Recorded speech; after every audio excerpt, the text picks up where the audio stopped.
The Dallas Mavericks are officially out of the playoffs on the same night that Cooper Flagg dropped another 32-point game. Moses Moody has a gruesome injury, and the Spurs just showed the Heat why they should be considered a Western Conference favorite. My name is Levi Jacob, and this is the Daily Basketball Recap in 15 minutes or less. Welcome, everybody. We have missed a couple of nights at this point, just scheduling different things going on. So I want to just jump into it, get through as much basketball as we possibly can to start off with Moses Moody, injured in last night's game. Gruesome, basically non-contact injury. Looked terrible. Poor guy. I just want to wish him all the best. A really, easy rehab. Hopefully nothing too gruesome is going on inside that knee. There's no 100%. He missed 10 straight games with a sprained wrist already. This is his first game back.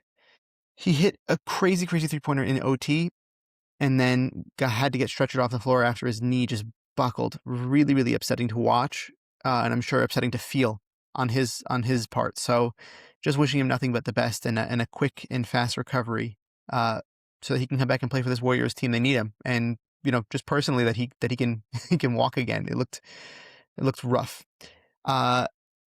Warriors beat the Mavericks 137 to Mavericks 131. In overtime, it was decided that Dallas is officially out of the playoffs as of last night. They're 23-49. Their defense is still actually pretty good, relatively speaking, but unfortunately, with 10 games left, they're just going to be watching for the lottery instead of the bracket. So if he's on any of your guys' fantasy teams, Cooper Flagg, I wish you the best. I don't think that he's going to be doing anything too prolific because they're going to try to get as much as they possibly can, likely out of that pick that they own. He had 32 in 8 games this season. He had 30 plus points. Really incredible from such a young rookie. He's still 19, I believe. Completely blew out of the water the rookie franchise scoring records. That includes Luka for the Mavericks. I don't want to say he's the only bright spot. I like Najee Marshall a lot. I actually happen to like PJ Washington when he's locked in. Kyrie will be coming back. We don't know the deal with him and his age, but hopefully he's healthy and he's able to contribute a good at least 20 points a game next to Cooper Flagg. Realistically speaking, this team has a ways to go to be a winning team once again, but I actually happen to like their prospects and realistically their future potential. So I'm looking forward to it. They have had an issue rebounding over the course of the year. They gave up 17 offensive rebounds, which translated into 23 second chance points for the Warriors. That's pretty rough. But again, in watching this team regularly, you kind of know that that's the case. The final shot, despite everything else, came down to Najee Marshall off of a Cooper Flagg feed. Just missed it, but was so close. And genuinely, I don't hate the fact that they got this look, and Najee Marshall is usually pretty good for it. So upsetting, but nonetheless, they lost to this Warriors team that's still trying to make some sort of a run at the playoffs. Despite the bizarre comments from Pajemski, he had 20, 10, and 6. He's been talking a lot about not having a problem when Steph isn't on the court, being able to play. I don't know if it's hubris. I don't know if Golden State wants him to be saying this, but it's very strange, and he's playing better, to be fair to him. But still, it's kind of telling that they played against this zombie Dallas Mavericks team and won just barely. And he's talking about how they don't need Steph, but they're not in any position to really win anything big yet. So I don't know. I'm not into it. I think if I was the Warriors, I'd try to move this guy somewhere else before it's too late and his value really tanks more. Next, the Spurs clinched the Southwest Division 136 against Miami's 111.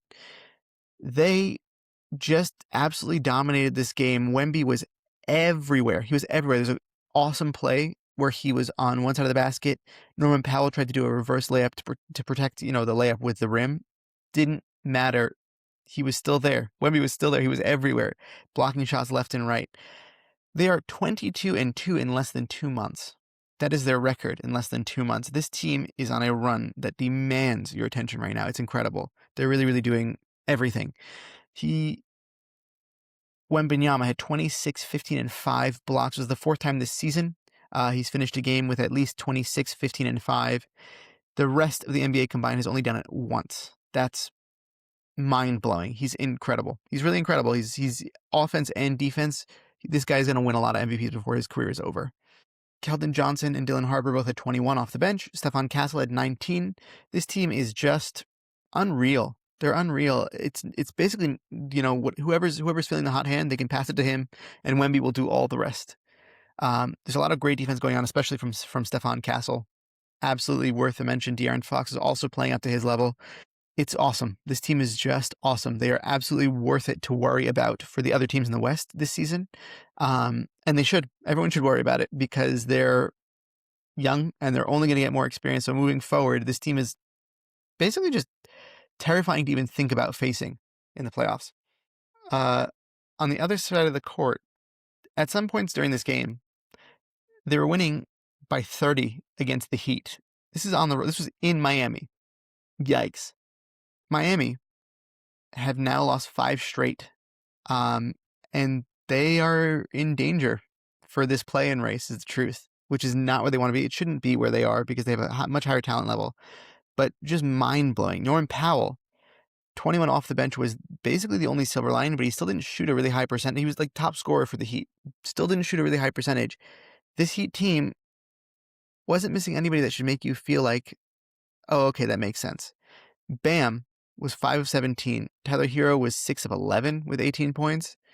Aside from that, really, really nothing else to be too excited about, especially Khalil Ware, who ended up playing 22 minutes. He's somebody who's been in discussion as the Miami Wemby killer.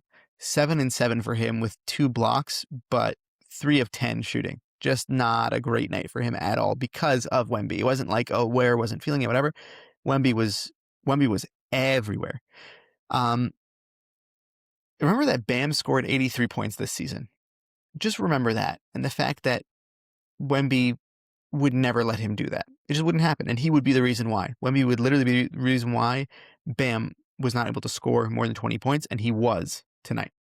Next, the Pacers win 128 versus the Magic 126. Shocking win for the Pacers just because the Magic are a little bit more desperate. They feel more in need of this win right now. Siakam and Banchero basically went shot for shot. Siakam finished with 37 points. Banchero finished with 39. They took 26 and 27 shots respectively. Really, really close game here, obviously. But Siakam and his defense were the reason that Banchero actually missed the game-winning layup on a block to hold on to the lead. This ended the Pacers' 16-game franchise record loss streak and ended them up with a win here. Banchero, as I mentioned, had 39. Tristan De Silva had 21. He's been playing excellent since Franz has been out. Desmond Bane had 17. Wendell Carter also had 17. Jarace Walker for the Pacers is doing exceptional work out there. 20 points and 7 of 13 shooting. Aaron Nesmith had 19 points, but Andrew Nembhard put together another great passing playmaking game with 13 and 14. 7 rebounds for him, 5 of 9 shooting in 35 minutes. They played this game like they wanted to win. This is why I'm talking about the fact that the Pacers really next season should be a scary team to play against with Tyrese Haliburton coming back. They will also have at that point Ivica Zubac, likely another lottery pick. That's not normal. It's just not normal. This team is going to be scary in the East. I just want to highlight really the amount of talent that is on this Pacers team, and I really just think that they will be not fun to play against next year, especially in the playoffs, especially with this Rick Carlisle system. It's going to be fun. It is going to be fun, and the Magic will have to figure out some stuff. But for this year, they're a little bit safe in terms of the East still looks a little bit more jumbled.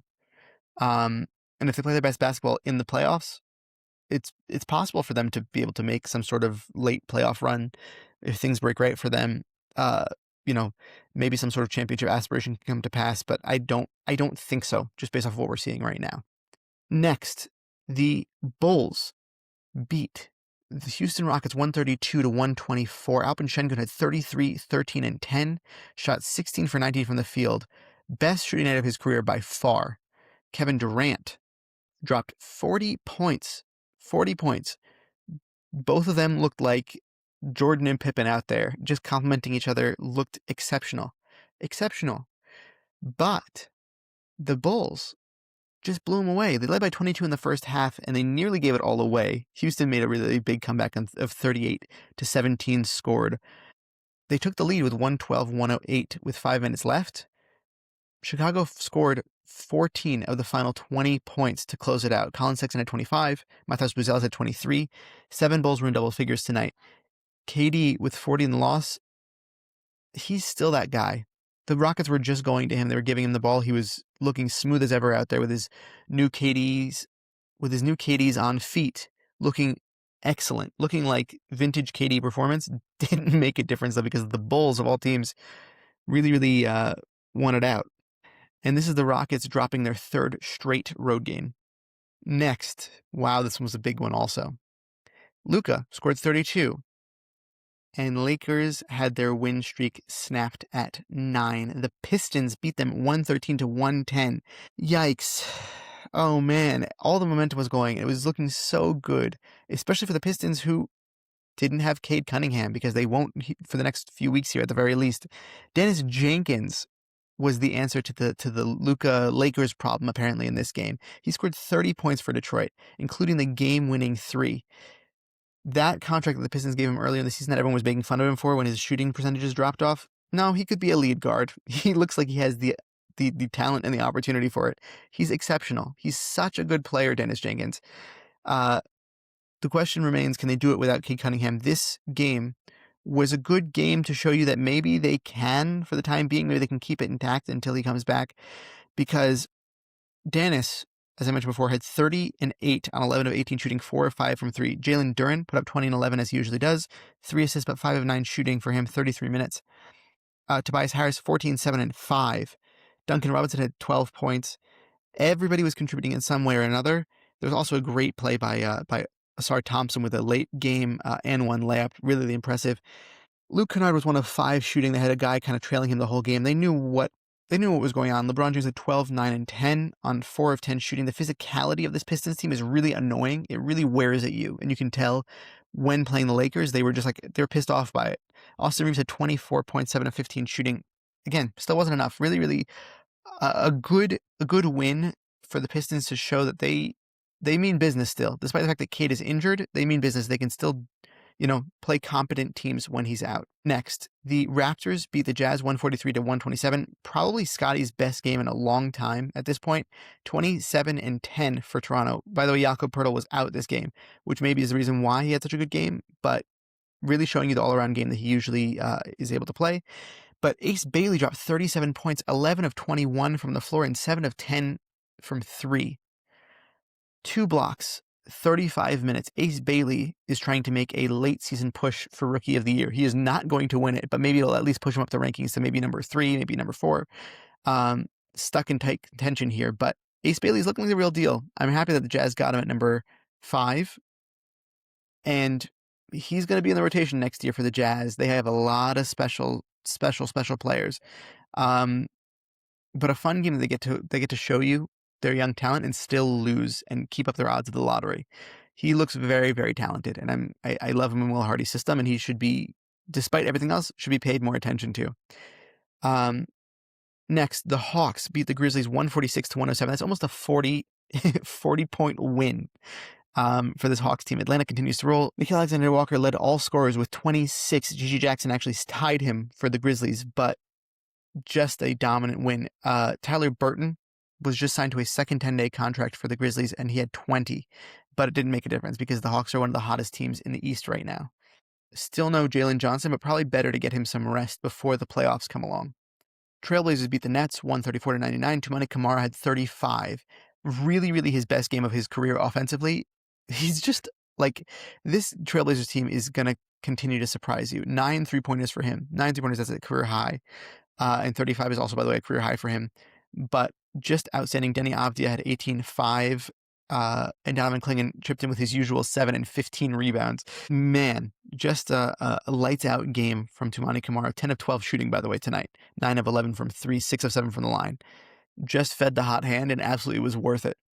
I do want to note, by the way, that Danny Wolf went out with an ankle injury, so that might be the end of him for the season. But overall, the Nets have had an interesting developmental season. We've had some high points that we've seen. We've had some low points that we've seen. I'm interested to see what they will do in the offseason, because do they keep Michael Porter Jr. to try to keep this momentum going from this good developmental year this year? or, try to switch it up really and sell high on him and still continue to be a lower end team that's trying to really get draft capital back. In the last game of the night, the Clippers beat the Bucks 129-96. Kawhi Leonard had 28 points, very clean, efficient, and dominant. No one was stopping him out there tonight. The Clippers are playing their best basketball of the season. They are now 500 once more. The Bucks 29-42 are about 10 games away from even making the play, and I just don't see it. I don't see it happening. That was your daily basketball recap in 15 minutes or less. I want to thank you all for listening. I want to thank you all for watching, and I hope you have a great rest of your day, and I'll see you tomorrow.